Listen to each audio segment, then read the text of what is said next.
There's an old idea, whispered across centuries, that a society becomes great only when its elders plant trees whose shade they will never sit under. A sentiment from ancient Greece, spoken long before economics existed as a discipline, yet somehow it describes our moment more accurately than most modern theories. Because the uncomfortable truth is that for the first time since the dawn of the industrial age, the promise that children will live better lives than their parents has quietly evaporated. A foundational expectation once so obvious that no one felt the need to say it out loud has now become unrealistic for millions. What used to be a natural progression has turned into a reversal. Younger generations aren't surpassing their parents. They're struggling just to match the standard set decades ago. Stable careers affordable, homes a predictable path to adulthood, the security of savings, each of these markers has drifted out of reach for many despite the fact that the world today is by every measurable metric wealthier than it has ever been. The 20th century's booms, fueled by expanding industries and cheap global resources, helped build extraordinary fortunes for those who lived through them. Yet somehow their children and grandchildren are left fighting for scraps from a much larger economic pie. So how can that be? How can a planet producing so much more generate generations who have so much less? What turned the promise of upward mobility into the reality of downward pressure? And is there a single cause behind this shift, or is it the accumulation of long, slow, almost invisible economic decisions layered over decades? If such a cause exists, can it be undone? And if it cannot, does that mean the future is simply an inverted version of the past, where each generation grows poorer than the last as a new normal? There's another question that hovers beneath all of this, one that people rarely say out loud. Does any of this truly matter in the end? After all, wealth eventually passes down. If the older generation owns more, won't their children inherit it anyway? Isn't this just a temporary imbalance, one that will correct itself when time inevitably takes its course? That's the illusion many people cling to, but the reality is far more complicated. Before we reach that part of the story, we have to start somewhere else with a deceptively simple question that economists and students love to debate. Even though the answer seems obvious, is it better to be born into a large generation or a small one? Classic economic theory says a small cohort should have the advantage. Less competition for good jobs, for housing, for spots in universities, for access to public services. Less pressure on natural resources, fewer people vying for the same opportunities. But if that's true, then the baby boom generation should have been a disaster. It was the largest population surge in modern history, and yet in most developed countries, it became the wealthiest demographic group the world had ever seen. They bought homes at prices that look like typos today, earned wages that didn't require degrees stacked on top of degrees, and benefited from public systems that were inexpensive, accessible, and designed to support upward mobility. They weren't supposed to be the winners, yet they were. Lord David Willetts, a British author and former minister, offered a different explanation. In a democracy, he argued, being part of a massive generation is not a disadvantage, it is the greatest advantage of all. Because political influence scales with numbers, and the boomers had numbers no one before them ever did. They voted for policies that helped them as students, low-cost or free higher education, expanded welfare systems, family support programs.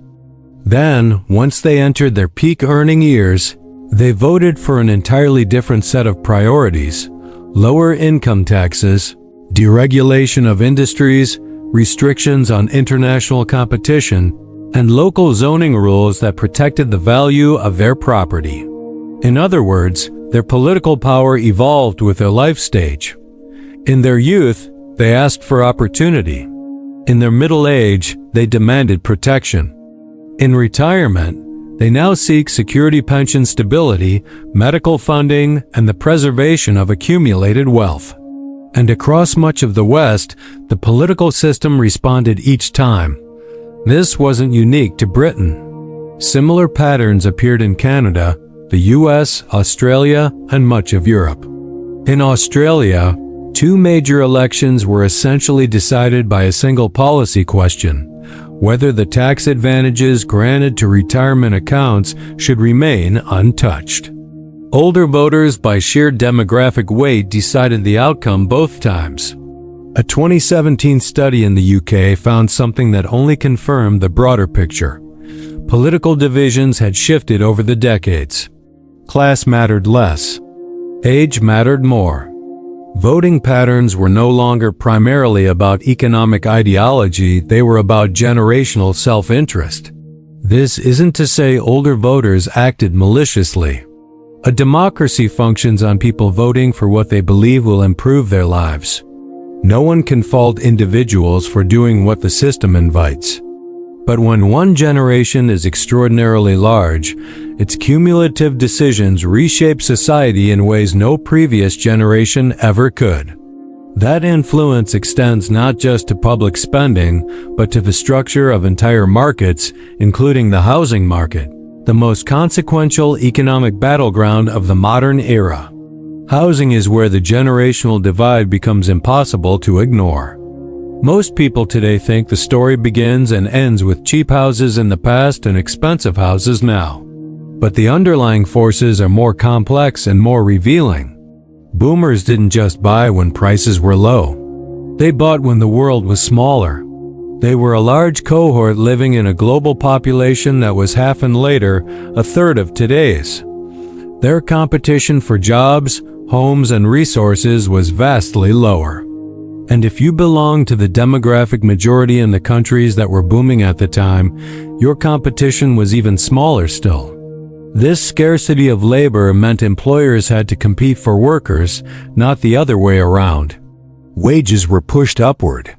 At the same time, household expenses were kept down because women's labor force participation was still a restricted and unfair system socially, but an economically powerful one.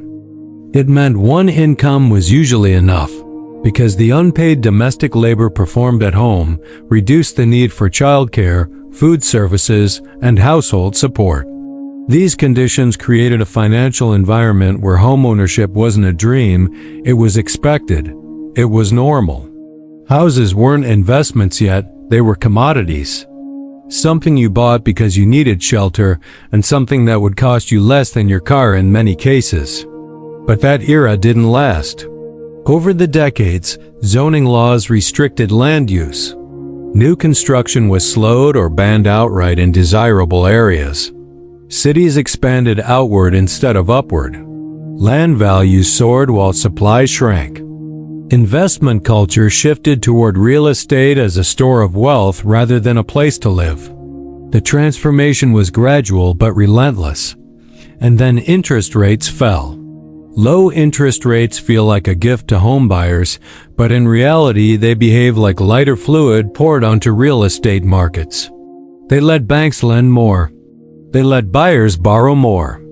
And they let investors leverage their existing wealth to scoop up properties far beyond what the average worker could afford. Cheap money inflated the price of the most essential asset in modern life, pulling it further and further out of reach. But here's where things truly shift. What used to be the normal path to adulthood, education, stable job, house, family, is now a luxury. For boomers and much of Gen X, you could work one job, save responsibly, and slowly build a comfortable life. Today, young adults are juggling 2 or 3 jobs just to maintain rent. College graduates are working in fields that have nothing to do with their degrees because the industries they studied for either collapsed or became overcrowded. This isn't laziness. This is economics. Wages didn't keep up, but everything else skyrocketed. And when your salary buys less every single year, a strange thing happens to an entire generation. They stop believing in the system. They no longer see the future the way their parents did. They're not buying homes because they can't. They're not having kids because raising one is now a financial risk. They're not staying loyal to employers because loyalty no longer pays. Instead, an entirely new mindset has emerged. I will survive, not build. I will adapt, not plan. I will hustle, not rely. And when millions of people think this way, it reshapes the entire economy. Young people aren't investing in long-term assets like previous generations. They're investing in flexibility, gig work, remote jobs, digital skills, crypto, side businesses, anything that gives them control. They're not chasing the dream, they're chasing stability. And in some strange way, it's working. Because when systems fail, people innovate. When stability disappears, creativity shows up. When the old world becomes too expensive, the new world gets built. We're re-witnessing the rise of what economists are now calling the survival economy, an economy driven not by confidence, but by adaptation. And this shift is so large that governments and corporations are being forced to rewrite their strategies. Housing institutions are reevaluating mortgage structures. Companies are redesigning work-life policies to attract younger talent. Cities are preparing for populations that rent forever rather than buy. Economists are studying declining birth rates as an economic threat. Politicians are scrambling to promise solutions they don't fully understand. Young generations didn't ruin the economy. They're responding to one that no longer matches the world their parents grew up in. And whether we want it or not, this shift is permanent. Because once a generation learns that traditional paths no longer guarantee success, they stop following traditional paths forever. And that, right there, is how economies change. If this story opened your eyes, tell me in the comments. Do you think younger generations can ever catch up again? Or is the old economic dream gone for good? And for more deep dives into global finance, hidden economic trends, and the stories behind the systems shaping our world, subscribe to the Fiscal Archivist, where the truth about money, power, and history is finally explained.